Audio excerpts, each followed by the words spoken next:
우크라이나 사태는 유럽의 안보 지형은 물론 미국과 러시아, 미국과 중국의 패권 경쟁, 나아가 북미 관계에도 직간접적인 영향을 줄 수 있다는 점에서 주목되는데요.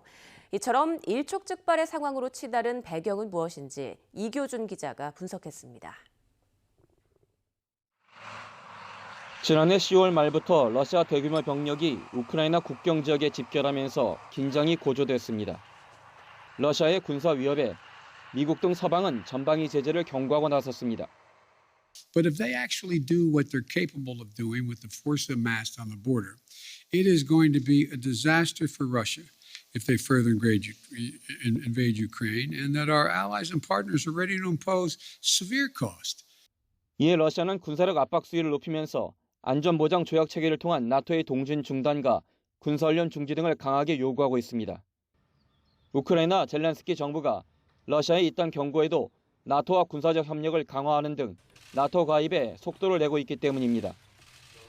이 같은 움직임은 러시아 입장에선 이른바 레드라인을 넘어서는 것으로 여겨집니다.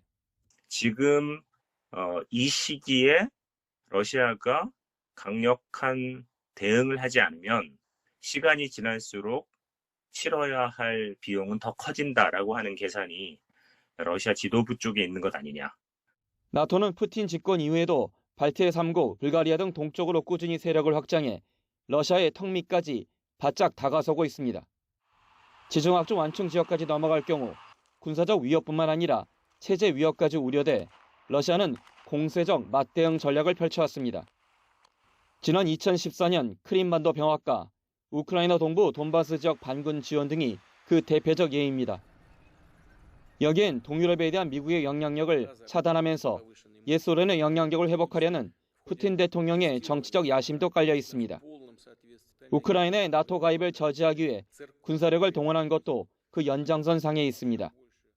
미국과 나토의 정책에 대한 일종의 경고 또는 협상을 통한 나토 확대의 저지 이런 걸 원하는 선제적 방어 조치라고도 볼 수 있겠습니다.